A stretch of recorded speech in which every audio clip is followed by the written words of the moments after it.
안에 이런 경우들 많이 있죠. 어느 순간 살다 보면 갑자기 내 안에 두려움이 가득 차서 꼼짝달싹 할 수 없는 그런 상황들이 있잖아요. 그런 상황 가운데서 우리가 어떻게 나아가야 될지 정말 믿음의 고민과 믿음의 몸부림을 침으로 인해서 우리가 주님 앞에 온전히 서가는 귀한 은혜가 우리들 안에 있기를 원합니다. 살다 보면 나라는 존재, 또 너라는 존재, 우리라는 존재가 있잖아요. 그 존재를 무너뜨리는 요소들이 많이 있다는 거예요. 외적인 요소도 있을 수 있고 또 내적인 요소도 있을 수 있어요. 어떤 사람은 많은 욕심으로 인해서 자기 존재를 무너지게 하고 자기 영혼을 망가뜨리는 사람도 있고, 또 어떤 사람은 미움과 어떤 시기와 질투, 또 남과 비교하는 그 비교의식, 또 불평불만으로 인해서 그것이 자기의 존재를 무너뜨리게 하고 자기의 영혼을 갉아먹는 경우들이 있습니다. 여러분들은 여러분의 존재가 지금 예수님의 터 위에 잘 서 있다라고 생각하시는지요? 잘 서 있다면 정말 하나님의 은혜이며 축복인 줄 믿습니다. 그럼에도 불구하고 제가 오늘 이 말씀 주제를 가지고 여러분께 함께 은혜의 말씀을 나누려고 하는 것은 저 또한 또 우리 또한 우리의 인생조차 정말 늘 두려움에 사로잡혀 살아갈 수밖에 없는 연약한 존재라는 것이 낱낱이 하나님 앞에 또 사람들 앞에 노출되어 있는 것이 사실이거든요. 그런 우리의 모습을 돌아보면서 이럴 때 우리가 어떻게 하나님 앞에 반응하고 서 있어야 하는지 우리가 함께 살펴보길 원합니다. 그런 차원에서 보면 두려움이라는 것, 이 두려움이라는 것은 정말 무서워요. 그 파괴력이 무서워요. 왜냐하면 그 두려움은 그냥 두려움으로 끝나는 것이 아니라 나의 존재를 그냥 무너지게 만드는 그런 요소로 작용할 수 있거든요. 그 두려움 때문에 내가 어떻게 할 수가 없어요. 그렇게 강하다고 생각했던 나 자신이 하나의 두려움이 내 안에 찾아와서 내가 어떻게 이렇게 연약한 자인지 모를 정도로 휘청대는 내 인생을 바라볼 때 그 두려움에 대한 문제를 우리가 어떻게 주님 앞에 반응하며 나가야 될지 우리가 한번 진지하게 신앙적 고민과 하나님께 질문을 던지는 게 필요하다라는 생각을 해보게 됩니다. 여러분 회복을 원하시죠?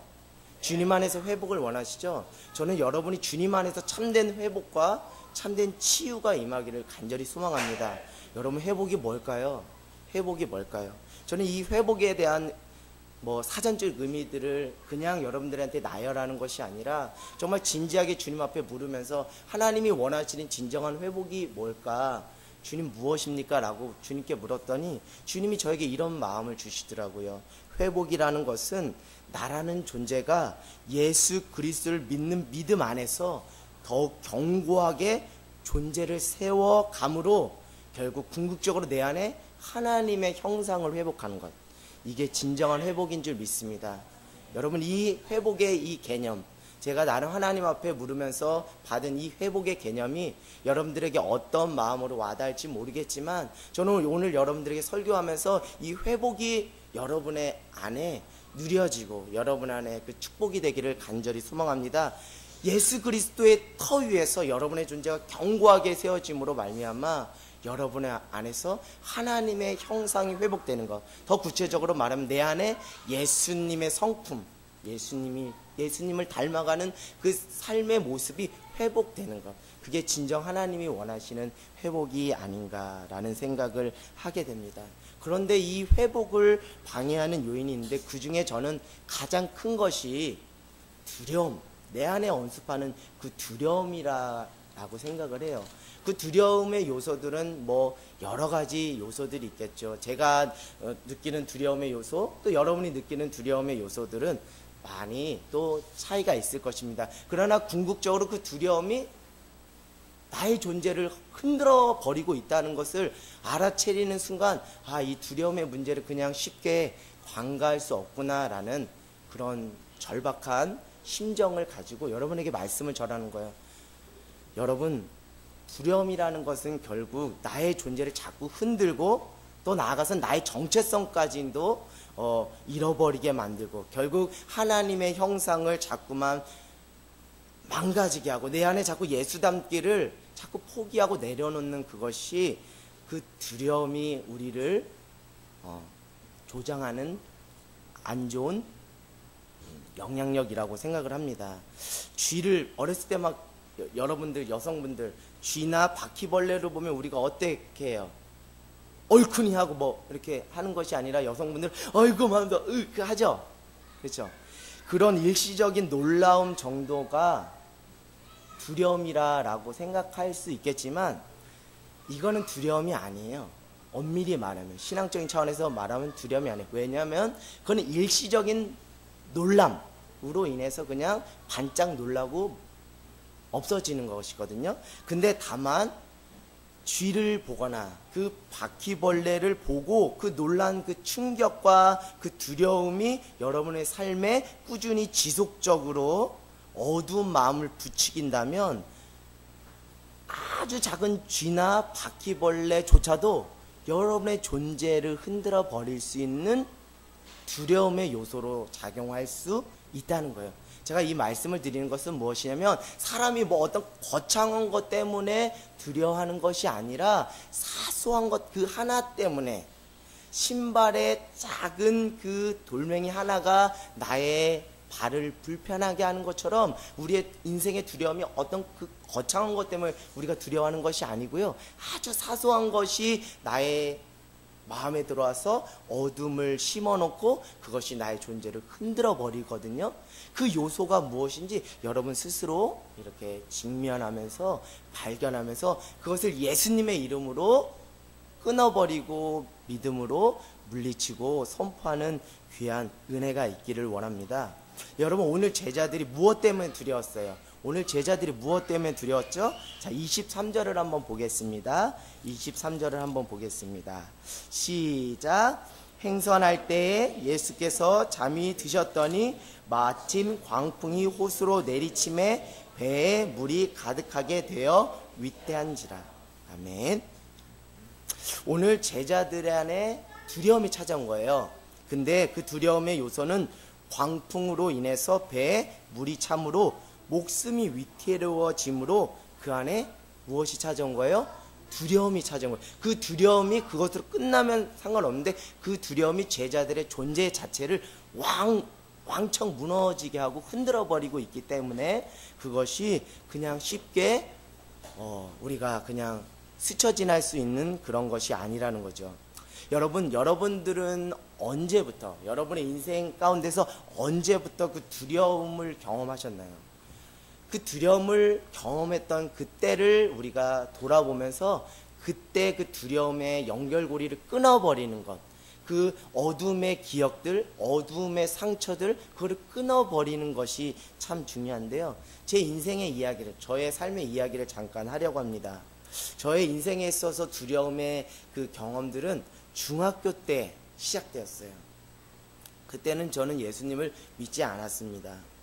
근데 저희 가정은 부모님이 좀 화목하지 않고 부모님이 술을 드시고 싸우는 모습이 빈번했어요.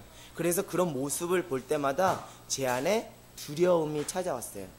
어느 날은 그 두려움이 제게 어떻게 찾아왔냐면 제가 이제 중학교 수업을 마치고 저희는 시골에 차가 아침 저녁으로 있기 때문에 학교를 마치고 인근에 있는 도서관에서 공부하고 저녁 한 7시 반에 저녁 버스를 타고 이제 집으로 갑니다. 보통 한 30분 정도 소요가 되는데요.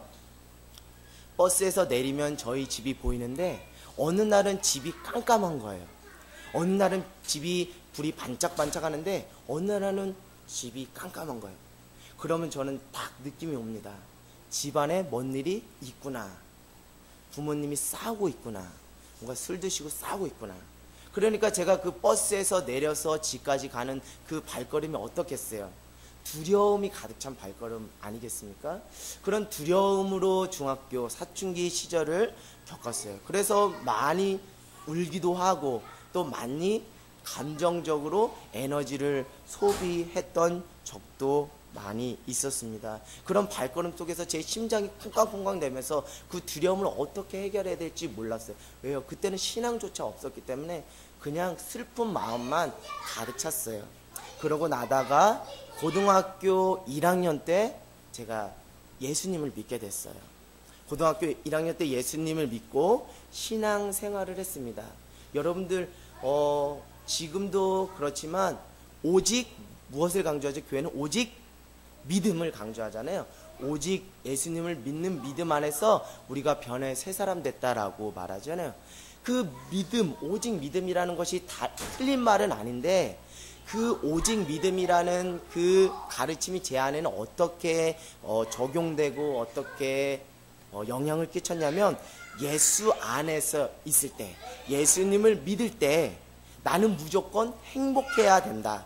내 안에 아무 문제도 없고 문제가 있어도 태연하게 아무렇지 않은 척 해야 그것이 소위 내가 생각하는 믿음이 좋은 사람이다 라는 생각을 한 거예요. 혹시나 내 안에 우울한 표정과 축 처져 있는 모습이 주변 사람들에게 비춰지면 사람들이 나를 믿음 없는 사람이라고 생각할까봐 저 스스로 제 안에 올라오는 그 두려움의 감정을 억제하고 그리고 그것을 감추고 그렇게 신앙생활을 했어요. 그러나 궁극적으로 우리가 신앙생활을 할 때 건강하게 신앙생활을 해야 되잖아요.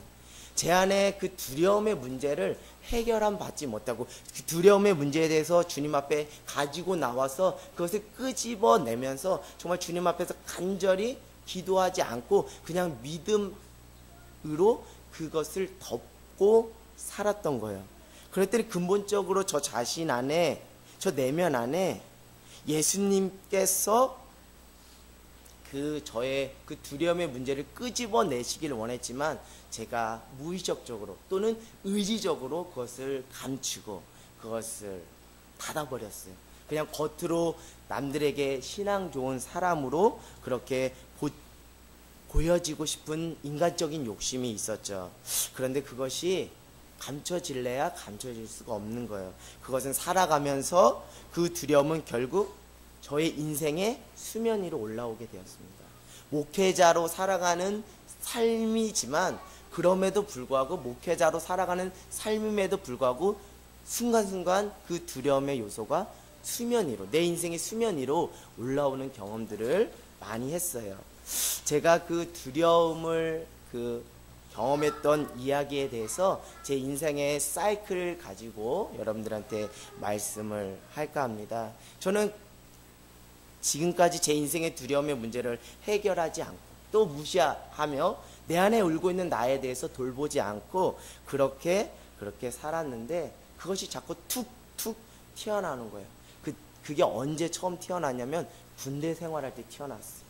왜냐하면 저보다 6개월 고참인 분이 있는데 그분이 저를 너무 인격적으로 무시하고 군대 용어로 갈구는 거예요.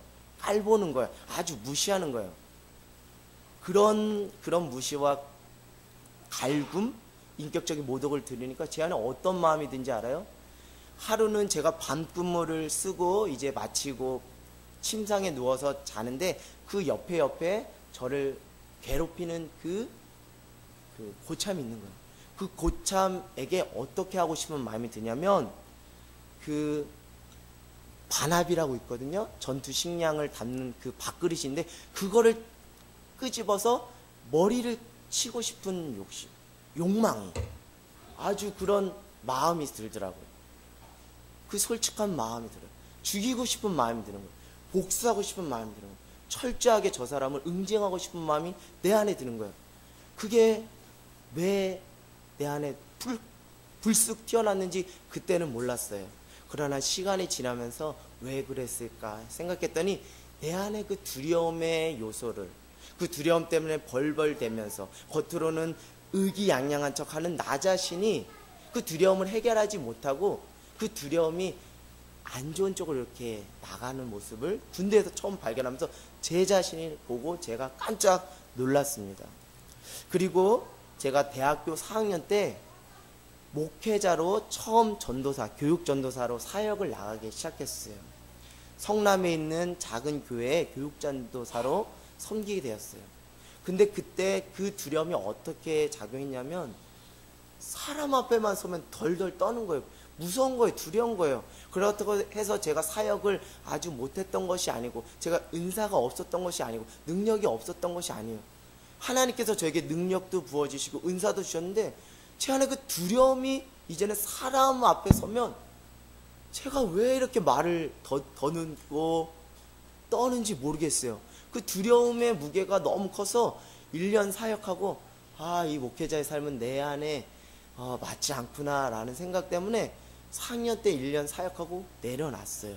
그리고 나서 저는 이제 사회복지를 또 복수 전공했거든요. 그래서 나는 주의 종의 삶보다 사회복지사로 나는 하나님의 사랑을 전해야겠구나 라고 생각하고 이제 대학을 졸업하고 취업 시즌이 되었는데 남들은 다 취업을 하는데 저는 취업이 안 되는 거예요. 계속 취업이 안 돼요. 그렇다고 제가 게을르게 한 것도 아니고 학점이 뭐 이렇게 형편없었던 것도 아니고 제 나름 열심히 준비했는데 원서를 접수하는 데마다 안 되는 거예요. 그러니까 제 안에 실족하는 마음, 제 안에 우울증이 찾아오고 제 안에 낮은 자존감 때문에 좀 극단적인 생각들도 하게 되더라고. 지나가서 하는 얘기가 누님들이 그때 저를 되게 걱정했대요. 제가 혼자 집에 있으면 혹시나 극단적인 선택을 할까봐 그렇게까지 걱정을 했다는 거예요. 그런 모습으로 제가 살았습니다. 또 여러분 좀 재밌는 얘기고 또 뭐 저희 집사람한테도 제가 다 솔직하게 고백했기 때문에 이건 문제되는 상황은 아닌데 저는 그 두려움이 또 제 인생 가운데 특별히 남녀관계에서 짝사랑하는 걸로 많이 나왔어요. 짝사랑은 뭐예요? 원사이드 러브라고 하잖아요. 그냥 좋아하는 마음은 있는데 용기를 못 내는 거야. 그 왜 그런지 알아요?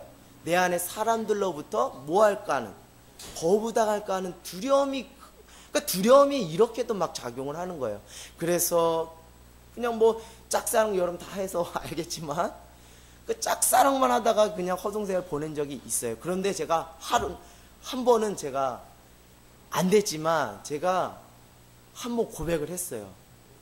근데 안 됐어요. 근데 시간이 지나고 나서 그것조차 하나님 안에서 은혜였다라고 제가 말할 수 있는 것은 제가 사람으로부터 거부당할 수 있다는 그 두려움이 실제 성공으로는 가지 않았지만 그런 것을 맞부딪히면서 회피하지 않고 정면 승부하면서 제 안에 사람들로부터 거부당하는 것에 대한 두려움들이 많이 줄어들었어요. 그것을 경험하니까, 그 실패의 경험을 하니까 그때부터는 어떻게 보면 용기가 생기더라고요. 그래서 그 용기가 잘 이렇게 돼서 제가 결혼을 했습니다. 그래서 아기도 낳고 잘 살고 있는데요. 그만큼 그 두려움이라는 것이 우리 인생에 정말 부정적인 영향을 많이 끼치는 게 사실입니다. 근데 제가 이것은 제 인생의 전반전이라고 보면 제가 29살에 하나님께서 저를 강하게 이끄셔서 다시 목회자로 저를 불러주셨어요. 근데 그때 느끼는 두려움과 그 이전에 느꼈던 두려움은 많이 달랐어요. 그 이전에는 세상적인 요소에 내가 반응함으로 인해서 오는 두려움이었는데 제가 목회자로 본격적으로 29살에 다시 부르심을 받고 나서는 하나님께서 직접 그 두려움을 이제는 저에게 자꾸 끄집어내시더라고요. 저는 두려움이 없어서 이제 조용히 살려고 하는데 하나님이 그 두려움을 자꾸 끄집어내는 거예요. 이거 아주 힘들었습니다. 목회자로 하나님께서 고쳐 쓰시려고 하니까 그 두려움을 자꾸 하나님이 끄집어내는 거예요. 너 이런 두려움에 덜덜 떨면 앞으로 목회 못한다. 그러니 이 두려움 앞에 회피하지 말고 문 닫지 말고 무시하지 말고 정면 승배라, 직면해라고 자꾸 끄집어내는 거예요. 그 두려움을 자꾸 끄집어내는 거예요. 그래서 저는 두렵고 처음엔 당황스럽습니다. 그러나 그런 두려움을 하나님께서 자꾸 끄집어내심으로 인해서 그런 과정을 통해서 제가 믿음 없는 사람이라는 것을 발견했고 결국 제가 하나님만 의지할 수밖에 없는 사람이라는 결론을 얻게 된 거예요. 그때부터 두려움이 찾아오면 이제는 하나님을 찾게 된 거예요. 그전에는 내가 그 두려움을 어떻게든지 이겨내보려고 어떻게든지 감추려고, 어떻게든지 무시하고 넘어가려고, 회피하려고. 또 세상 말로 요즘 한창 쿨하다 이런 표현들 많이 들었죠. 쿨하다, 소쿨. 쿨하다는 게 뭐냐면 어떤 문제가 있어도 티 안 내고 태연하게 그냥 넘어가는 걸 쿨하다고 하죠. 그래서 저도 쿨하다는 소리 듣고 싶어서 어떤 어려움이 있어도 그냥 세상 스타일과 방식대로 쿨하게 그냥 난 아무것도 괜찮아, 뭐 여자들한테 차이면 뭐 어때, 뭐 취업이 안 되면 어때 이러면서 쿨하게 이렇게 넘겼는데, 그렇게 넘기면 넘길수록 내 인생의 문제가, 두려움이 해결이 안 되는 거예요. 잠시 잠깐은 그 두려움에서 자유함을 얻는가 하면 또 비슷한 경험을 하면 그때도 두려움이 찾아오는 거예요. 그런데 제가 29살에 목회자로 주님께서 다시 부르시면서 이제는 주님께서 두려움을 직접 주도권을 가지고 끄집어내시는 거예요. 처음에는 많이 당황했습니다. 그러나 그 시간들을 통해서 내가 정말 믿음이 없는 자구나, 말로는 목회자지만 믿음이 없구나, 그래 내가 이 믿음 없음을 발견하고 내가 승리할 수 있는 비결은 오직 하나님만 의지할 수밖에 없는 자구나라는 것을 이제는 깨닫게 해주시더라고요. 이제는 두려움의 주도권을 나와 세상의 스타일대로 이끌어갔다면 목회자가 되고 나서는 이제 두려움의 주도권을 하나님이 직접 끌고 가시더라고요. 그때부터 두려움에 반응하는 제 자신의 모습이 많이 바뀌었습니다. 여러분, 중요한 것은 내가 지금 느끼는 그 두려움이 어디로부터 왔는지 그것을 진단하는 것이 정말 중요해요. 그것이 세상으로 왔는지, 정말 하나님의 선하신 계획 가운데 그 두려움을 끄집어내서 너의 믿음 없음을 보게 하시고 너는 하나님만 의지할 수밖에 없는 존재야 라고 하나님께서 주도권을 가지고 그 두려움을 나에게 주시는 건지, 아니면 세상이 주는 두려움인지, 그 두려움이 어디서 왔는지 우리가 보길 원합니다. 세상의 환경적인 부분에서 왔는지 아니면 하나님으로부터 왔는지 보는 귀한 은혜가 있기를 원합니다. 저는 세상으로부터 오는 환경적인 두려움을 경험했던 사람이에요. 29살 이전에는 그것을 경험했던 사람이에요. 그때는 그 두려움이 어디서 왔는지, 그리고 그게 두려움인지도 몰랐어요. 근데 지금 돌이켜 생각해 보니까 그때 내가 두려움에 사로잡혀서 살았던 자구나. 그래도 그 두려움이 두려움인지도 모르고 도망치고 회피하고 그냥 억압하고 숨겨놓고 살았구나. 근데 하나님께서 저를 목회자로 부르시고 저를 이렇게 해서는 저를 못 쓰거든요. 아무리 능력이 있고 아무리 은사가 있어도 내 안에 두려움이 있으면 역사가 일어날 수 없거든요. 그래서 그 두려움을 하나님이 직접 저를 고쳐 쓰시려고 이제는 하나님께서 그 두려움의 주도권을 잡으시고 그 두려움을 자꾸 들춰내는 거예요. 예전에는 감추려고 애썼는데 이제는 하나님께서 자꾸 그 두려움을 들춰내주시는 거예요. 처음에는 그 두려움이 세상 밖으로 또 하나님께 발가벗겨졌다는 그런 어떤 수치심, 어떤 당황스러움, 어떤 두려움, 고통들이 컸습니다. 그런데 그것 때문에 나라는 존재가 소멸될 것 같다는 그 막 두려움이 떠는 거예요. 인간적인 두려움이 떠는 거예요. 그리고 내가 없어질 것만 같은 그런 두려움이 내 안에 엄습해 있었습니다. 그런데 시간이 지나면 지날수록 하나님께서 제 안에 있는 두려움을 끄집어내어 주시는 것이 이제는 싫지가 않아요. 왜요? 그 두려움을 통해서 하나님이 나의 믿음 없음을 보시고 결국 나의 믿음을 세워주시고 하나님만 의지할 수 있는 요소로, 선한 방향으로 그 인생의 키를 바꿔주셨거든요. 똑같은 문제인데 세상과 내가 그 주도권을 가지고 있느냐, 아니면 하나님이 그 두려움의 주도권을 가지고 나를 선한 길로 인도하느냐, 그 차이더라고요. 두려움은 똑같이 있어요. 근데 그 두려움의 주도권을 하나님이 가지면 선한 길로, 선한 방향으로 하나님께서 이끌어 주시는 것을 저는 보았어요. 그래서 하나님이 저에게 두려움을 자꾸 끄집어낼 때 저는 이제는 싫지가 않아요. 도망가지 않아요. 회피하지 않아요. 내 안에 하나님께서 믿음을 더 세워주시고자 하는, 하나님만 의지하게 하고자 하는 선한 뜻이 있구나라는 그런 기대와 소망이 드는 거예요. 자, 여러분 22절 그리고 23절 한번 볼까요? 우리 22절 23절 한번 보겠습니다. 자, 시작. 하루는 제자들과 함께 배에 오르사 그들에게 이르시되 호수 저편으로 건너가자 하심에 이에 떠나 행선할 때 예수께서 잠이 드셨으니 마침 광풍이 호수로 내리침에 배에 물이 가득하게 되어 위태한지라. 여러분, 이 내용을 간단히 여러분에게 소개하면 배를 타고 호수 저편으로 가려고 했어요. 근데 예수님은 지금 뭐 하고 있어요? 주무시고 있어요. 근데 마침 또 어떤 상황이 벌어졌어요? 광풍이 쳐서 배에 물이 가득 차서 제자들이 두려워 떨며 위태로운 상황 가운데 있어요.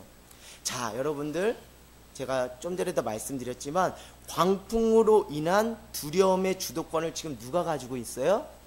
제자들 자신이, 또 환경이 그 두려움의 주도권을 지금 갖고 있어요.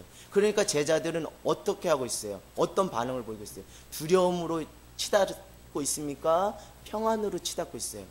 두려움으로 치닫고 있어요. 여러분, 우리의 인생의 두려움은 찾아오기 마련이에요. 그걸 부정할 수는 없어요. 다만 그 두려움의 주도권을 내가 혹은 세상의 방식대로 그 두려움의 주도권을 가지고 간다면 그 두려움은 잠깐은 해결되는 줄 보이지만 근본적인 치유가 안 돼요. 자, 우리 24절을 한번 읽어볼까요? 자, 시작. 제자들이 나와 깨어 이르되 주여 주여 우리가 죽겠나이다 한데 예수께서 잠을 깨사 바람과 물결을 꾸짖으시니 이에 그쳐 잔잔하. 아멘. 광풍으로 인한 두려움의 주도권을 가지고 있던 제자들이 이제 한계를 느낀 거예요. 아, 내가 그 주도권을 가지고 내가 어떻게든지 이겨내려고 하는데 그 두려움의 문제를 내가 해결할 수 없구나. 그래서 누구를 깨운 거예요? 예수님을 주님 우리가 죽게 되었습니다. 저희들을 도와주세요. 저희들을 살려주세요 라고 요청한 거예요. 결국 예수님 앞에 제자들은 그 두려움이 무엇됐어요? 노출되었고 이제 제자들은 자신이 느끼는 두려움의 주도권을 누구한테 옮긴 거예요? 예수님께 옮긴 거예요. 자, 이제 제자들이 느끼는 그 두려움이 이제 예수님께 옮겨갔어요. 결국 두려움의 주도권을 이제 누가 가지고 간 거예요? 예수님이 가지고 간 거예요. 그래서 그 주도권을 가지시고 예수님이 바람과 물결을 꾸짖으시니 뭐하셨다 그래요? 잔잔하여졌다. 결국 예수님께서 제자들의 인생에 찾아오는 그 두려움의 주도권을 가지고 그 예수님이 선포하시고 또 예수님의 이름의 능력과 권세로 우리의 두려움을 선포할 때 우리의 인생의 두려움은 떠나가고 우리 인생이 평안으로 믿음으로 담대함으로 승리하는 인생이 될 줄 믿습니다. 여러분의 인생에 찾아오는 그 두려움의 주도권을 누가 가지고 있어요? 그 키를 누가 가지고 있어요? 빨리 예수님께 던지세요. 수고하고 무거운 짐진 자들아 다 내게로 오라. 내가 너희로 쉬게 하리라. 여러분 이것을 구체적으로 적용하세요. 여러분의 안에 찾아오는 그 두려움의 인생의 무게를 이제는 여러분 혼자 짊어질 수 없어요. 오늘 제자들이 다 들통났잖아요. 우리는 그럴 수 없어요. 이제는 인생의 두려움의 주도권을 예수님께 바로 넘기는, 예수님께 맡기는 귀한 은혜가 있기를 합니다. 혹시 여러분의 인생 가운데 예수님 잠자는 것 같아요? 그러면 잠잔다고 실족하지 마세요. 그 잠자는 예수님을 말씀을 통해서, 기도를 통해서 깨우세요. 그리고 예수님 도와주세요. 내 인생의 두려움을 예수님 가져가 주세요. 그리고 그 두려움의 주도권을 예수님이 가지고 가서 그 두려움이 이제는 평안으로, 믿음으로, 담대함으로, 승리로 바뀔 수 있도록 내 안에 은혜를 달라고 기도하는 귀한 은혜가 있기를 원합니다.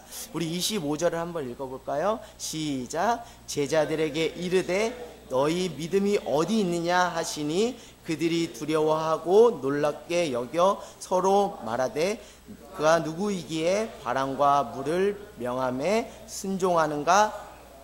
아멘. 할렐루야. 결국 예수님께서 우리의 인생에 있는 두려움의 주도권을 가지고 가시면 우리는 더욱이 무엇으로 설 수 있는 기회를 얻는 거예요? 믿음으로 설 수 있는 기회를 얻는 거예요. 그래서 이것이 은혜인 거예요. 이렇게 말씀하잖아요. 너희 믿음이 어디 있느냐? 야, 왜 겁먹냐? 이렇게 겁이 많아서 어떻게, 이렇게 말씀하신 것이 아니라 믿음의 권면을 하시고 믿음의 도전을 한 거예요. 얘들아, 믿음이 어딨니? 그 믿음을 사용할 때가 바로 이때야 라고 믿음으로 설 수 있는 기회를 주시는 거예요. 근데 그 두려움의 주도권을 누구한테 줄 때? 예수님께 줄 때. 예수님께, 나의 두려움의 주도권을 예수님께 줄 때 예수님은 나에게 어떤 은혜를 주시냐면 내가 믿음으로 설 수 있는 기회를 나에게 주신다는 거예요. 그래서 제가 하나님이 저에게 자꾸 두려움을 끄집어낼 때 싫지가 않다는 거예요. 왜요? 그런 두려움 속에서 내 믿음 없음을 발견하고 내가 믿음으로 살아야지, 믿음으로 반응해야지라는 그런 어떤 영적인 깨달음을 주시기 때문에 다시 무너지는 것이 아니라 세워질 수 있는 기회를 주시거든요. 그래서 그게 은혜라는 것이죠. 결국 우리의 두려움이 예수님께 노출되면 예수님이 그 두려움의 주도권을 가지고 가시고 그것을 예수님께 맡긴다면 예수님은 우리를 정죄하거나 우리를 판단하는 것이 아니라 너의 믿음이 어딨니? 너의 믿음의 현주소를 봐 하면서 믿음으로 권면하고 믿음으로 세워주시고, 그것이 믿음 없는 자로 우리 인생이 전락하는 것이 아니라 믿음 있는 자로 우리의 존재가 세워질 수 있도록 기회를 주시고 믿음의 도전을 촉구하시는 귀한 하나님의 은혜가 우리 안에 있다는 것이죠. 예수님만을 의지할 때 그런 귀한 은혜가 우리 안에 있을 줄 믿습니다. 만약 제자들이 광풍으로 인한 두려움을 여전히 제자들이 또 세상의 방식대로 그것을 가지고 갔다면 제자들은 살아남을 수 없어요. 육신적인 목숨 이전에 그 존재가, 그 영혼이 왕창 망가지고 말 거예요. 왜요? 무엇이 찾아오기 때문에? 두려움이 찾아오기 때문에. 결국 그렇습니다. 두려움의 문제는 우리가 해결할 수가 없어요. 예수님께 그 두려움의 주도권을 맡기는 귀한 은혜가 있기를 원합니다. 결국 그 두려움은 내 힘으로 혹은 세상의 방식으로 해결하려고 하면 할수록 더 깊은 수렁에 빠지는 것 같고 반짝 해결하는 것 같지만 반짝 피는 꽃에 불과하다는 거예요. 사랑하는 우리 청년 지체들, 학업으로 인해서 또 인간관계로 해서 또 대학 또 아니면 취업, 사랑 등등으로 여러분 안에 그 두려움이 찾아올 때가 많이 있잖아요. 그럴 때 저도 그랬어요. 저도 젊을 때 그랬어요.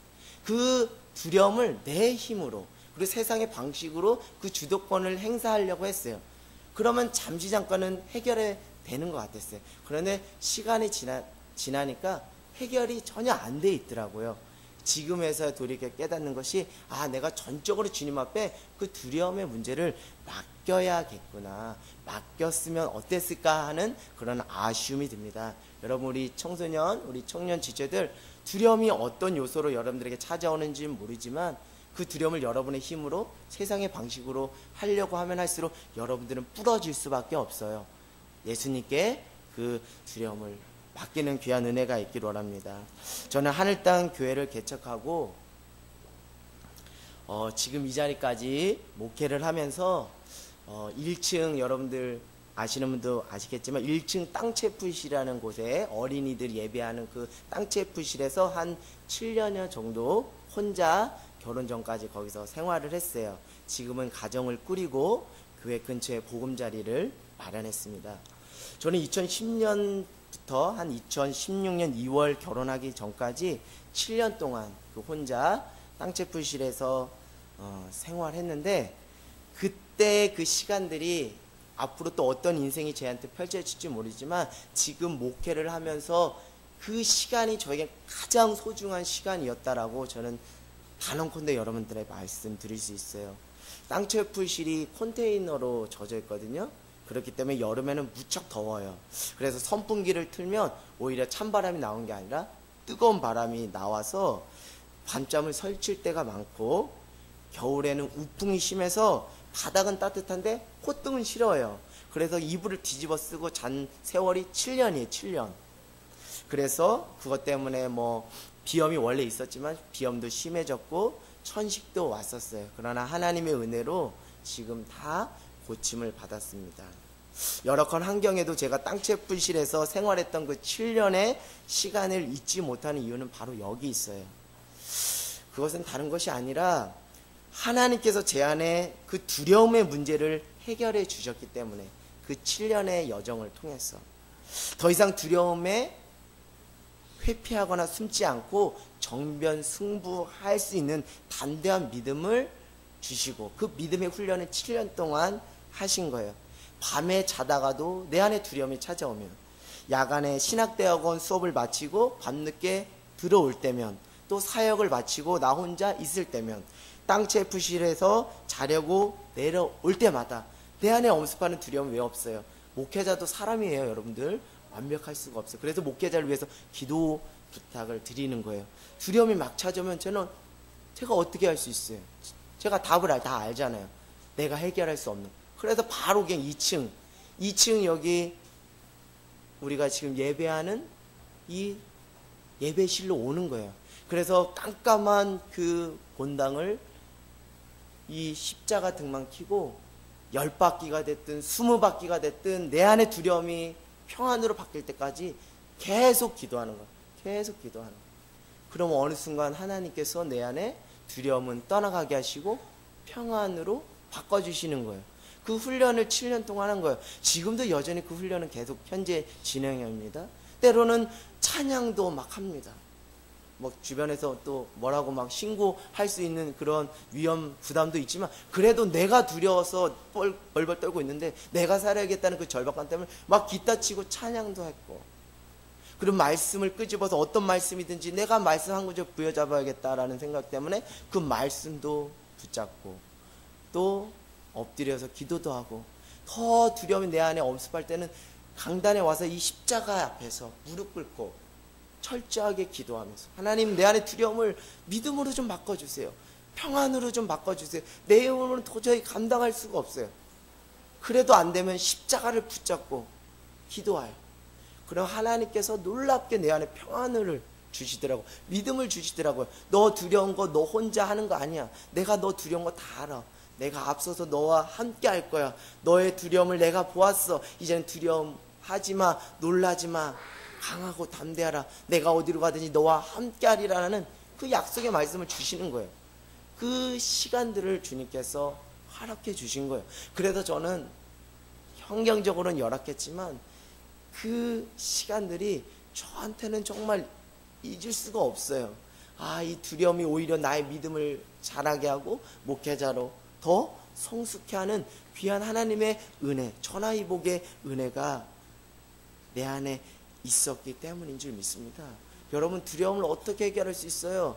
그냥 해결할 수 없어요. 그냥 주님께 나오는 수밖에 없어요. 그냥 주님께 기도하는 수밖에 없어요. 그냥 소리내서 선포하고 기도할 수밖에 없어요. 예수님의 이름의 능력과 권세로 그냥 기도할 수밖에 없어요. 무릎 꿇을 수밖에 없어요. 그 내 인생의 두려움을 주님 가져가 달라고, 그것이 평안으로 바뀌게 해달라고 그냥 기도할 수밖에 없어요.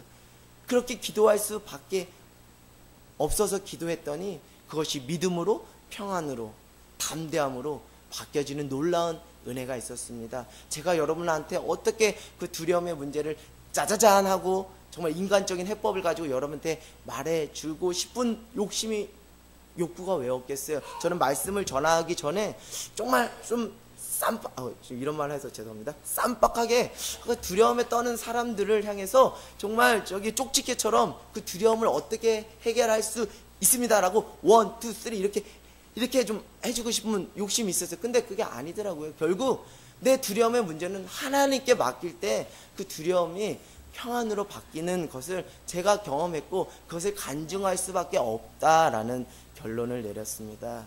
여러분, 이제 결론을 맺겠습니다. 첫째, 인간은 두려움을 느낄 수밖에 없는 연약한 자입니다. 그것을 인정하는 귀한 은혜가 있기를 원합니다. 둘째, 인간의 두려움의 주도권을 나 자신이 또는 세상의 유행과 방식으로는 완전히 해결할 수가 없어요. 셋째, 내 안에 있는 두려움을 하루라도 빨리 하나님께 그 주도권을 맡기고 주님께 가져올 때, 주님께 내어 맡길 때 그것이 결코 두려움으로 나를 무너지게 하는 시간이 아니고 오히려 그것이 믿음으로 나를 세우고 평안으로 바꾸고 담대함으로 도전하는 시간으로 바꾸는 귀한 은혜가 있을 줄 믿습니다. 이제 여러분 안에 있는 두려움을 다 하나님께 맡기는 귀한 은혜가 있기를 원합니다. 그분이 앞서서 여러분의 두려움을 해결해 주실 줄 믿습니다. 우리는 영원한 가나안 땅, 천국을 향해 가는 믿음의 순례자예요. 그 여정 가운데 우리의 발목을 잡는 것이 저는 두려움이라고 생각을 해요. 그러나 내 혼자 그 두려움을 이길 수는 없어요. 하나님과 함께 할 때, 하나님과 동행할 때 하나님께서 그 두려움을 넘어 약속의 땅, 영원한 가나안 땅, 천국을 갈 수 있게 합니다. 그때 우리는 비로소 최후 승리를 얻는 것이죠. 여러분 찬송가 150장 후렴구를 한번 여러분 다 펴보겠어요? 저는 이 가사가 여러분의 인생에 실현되는 귀한 은혜가 있기를 원합니다. 찬송가 150장입니다. 우리 같이 한번 믿음으로 한번 읽어보겠습니다. 시작. 최후 승리를 얻기까지 주의 십자가 사랑하리. 빛남 면류관 받기까지 험한 십자가 붙들. 할렐루야. 여러분 이 시간 십자가를 붙드는 시간이 되기를 원합니다. 여러분의 인생의 두려움이 좌절과 낙담이 아니라 오히려 십자가를 붙듦으로 인해서 하나님의 은혜를 경험하는 귀한 은혜가 있기를 원합니다. 여러분 최후 승리를 하기 위해서는 다른 것이 아니라 오늘 성경 찬송과 후렴구처럼 끝까지 십자가를 붙잡을 때 우리 인생의 최후의 승리가, 우리 인생에 찾아오는 그 두려움의 문제가 해결될 줄 믿습니다. 십자가는 다른 것이 아니에요. 사망 권세를 이기시고 십자가에서 부활하신 그 증거입니다. 이미 십자가에서 예수님께서 그 두려움의 문제를 이미 해결해 주신 줄 믿습니다. 이제 십자가, 그 십자가를 의지할 때 우리의 인생이 결국 최후의 승리를 하는 귀한 인생으로 바뀌어지는 놀라운 은혜와 축복이 있을 줄 믿습니다. 오늘 귀한 은혜가 우리 삶에 충만하기를 간절히 소망합니다.